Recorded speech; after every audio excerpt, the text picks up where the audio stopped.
Tonight, 1.5 months after the body of an unidentified man was discovered in Odsa, no one has come forward to claim him.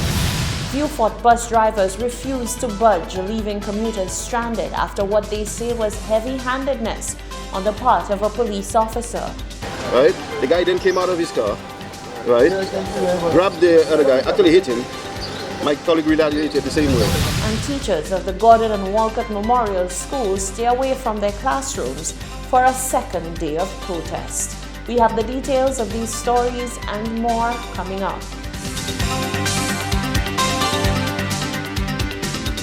This is the Hot 7 Nightly News with Lovelace and Amy Joseph.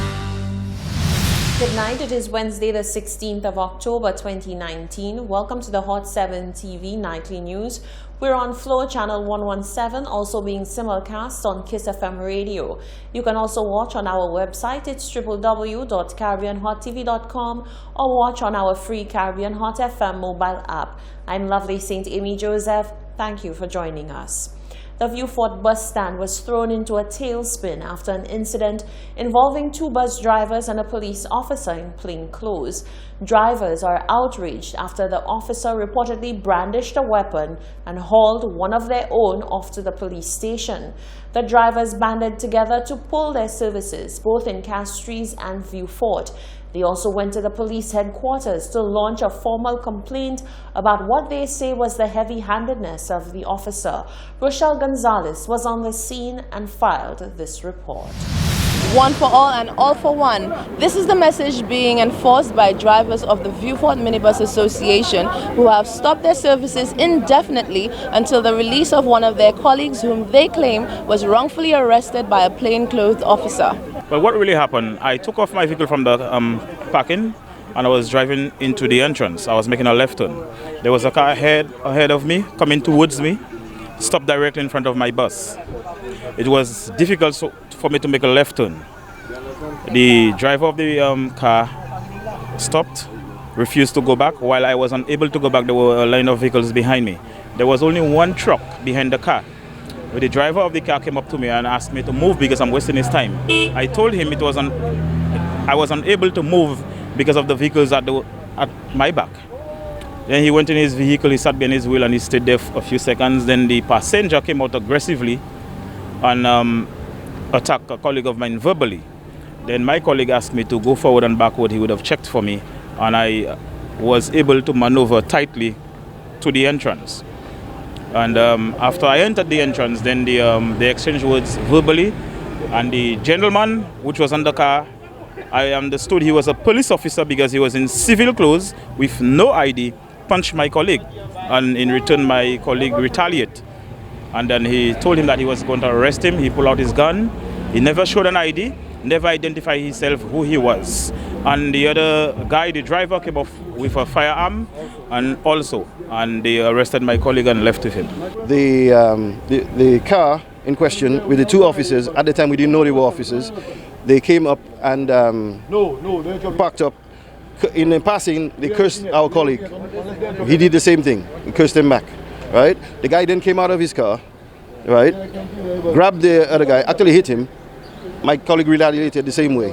He proceeded to pull out his firearm. His colleague then did the same thing, went in his car, came out with another firearm instead of trying to defuse the situation. Then they arrested him. Another officer in another vehicle then came, arrested him, and took him away. And that's why we're here right now in solidarity of our colleague.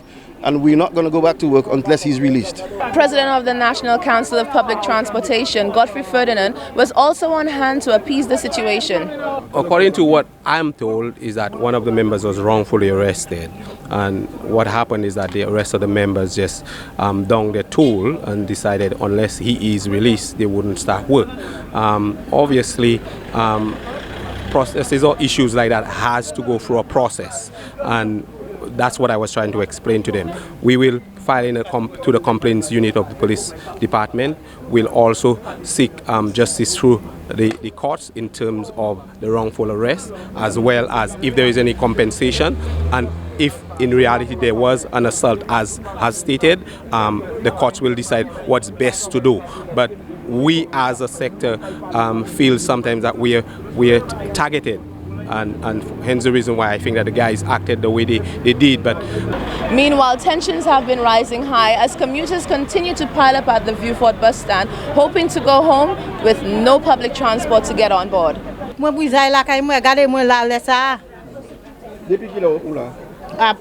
Après midi, oui. Police là insulté un bus driver avant. Là insulté bus driver insulté vieux. So le bus driver insulté vieux. Il bali en coup. So bus driver bali on vieux tout. So il a dit goni. Et qui pas même identify quoi dit. Il c'est en police. Ça wrong. Ça really wrong. C'est ça money pour dire ça wrong. I need to go home to my children and I'm standing there waiting for the drivers to go. And nobody's not going anywhere. How long since you have been standing? I'm standing there for over an hour now. Do you understand that the situation that the drivers are going through, and are you going to support them? Yes, I'm supporting them, but still at the same time, most of us needs to go. If they want to protest for the other driver, most of them should go to the police station and protest there, not stay on the bus stop. When we've seen them there and we need to go and all of them standing there, they need to go to the police station and protest there.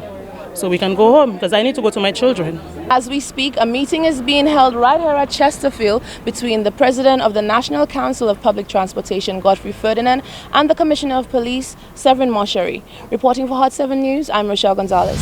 1.5 months after the body of an unidentified man was discovered in Odson, the Royal St. Lucia Police Force is yet to identify him, as no one has come forward to claim him. The male individual was found in a decomposed state, suspended by the neck, and police have ruled it a suspected successful suicide. On Tuesday, a disheartened Corporal Ann Joseph, who is the RSLPF's public relations officer, revealed that they might be close to making a breakthrough in the case. However, until the potential relatives come forward, they are still stuck at square one. In relation to the gentleman who was found on the 30th of August 2019 in Odsa, what we can say is that positive identification has not taken place. We do not have a formal identification as yet.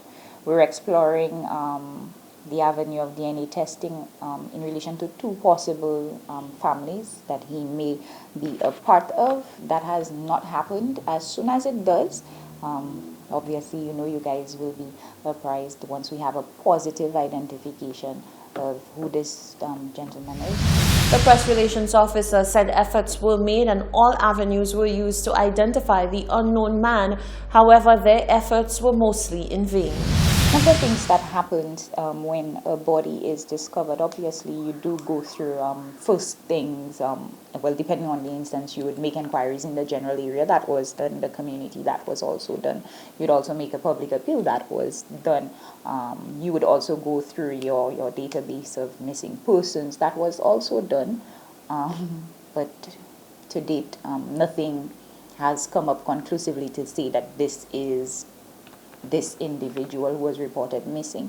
So in that instance where that difficulty arises, we now have to look to DNA testing, and that procedure, as you may very well know, sometimes takes a little bit of time through no fault of our own.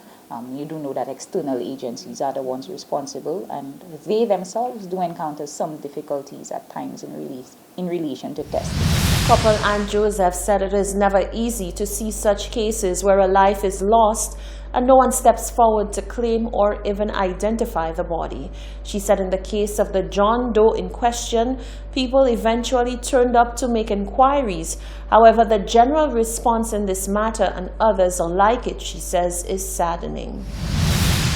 Sometimes one of the challenges that you do have is actually identification issues, persons not coming forward. And in those instances, of course, it is extremely alarming, rather distressing to us as officers that an identification can't be made because nobody is coming forward. For whatever reason it is, we obviously encourage persons, whoever you are, to identify your loved one, despite probably there being some issues. Because we all know there's family drama that may happen, that may pull persons apart from each other. But we should not let, in times of death, that affect. I'm not saying that this is what has transpired in this instance. I'm just speaking generally.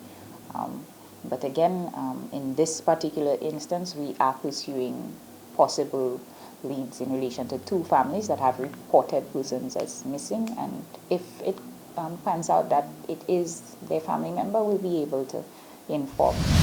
The police force says it has not stopped working on the matter and will be transparent as possible once they have received any information.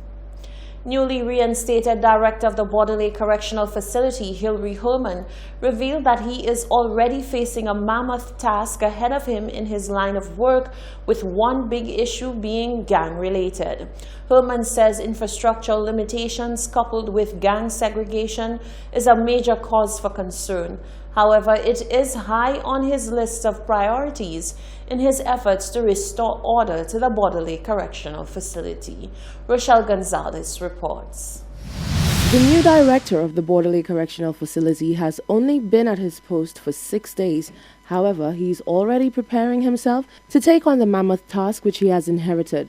Although this current stint as the BCF director is Hilary Herman's 3rd time holding the position, he admitted during a press conference on Tuesday that since his last time in office, the facility has deteriorated tremendously in numerous aspects.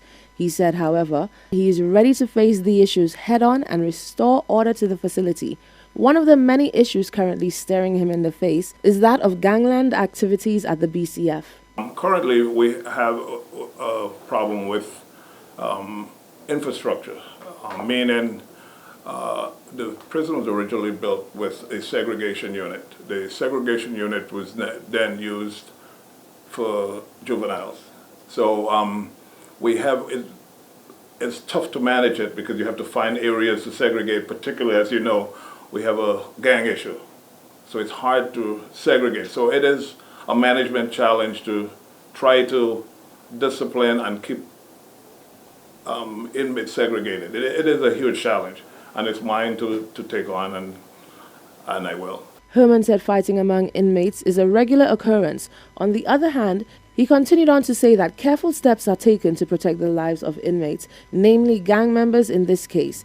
These steps, he said, are not easy. Remember, we have 9 units. So what you have to do is the conflict. When an inmate is checked into the facility, you want to identify, does he belong to any gangs? So first thing you want to do to protect him, you want to make sure he's not assigned to an opposing gang unit. So we have to do the segregation at that time. So we have to manage it. And even when you manage it, you create other problems in other units. So it's a really big challenge. Herman previously served as the BCF director from 2002 to 2008 and from 2009 to 2014.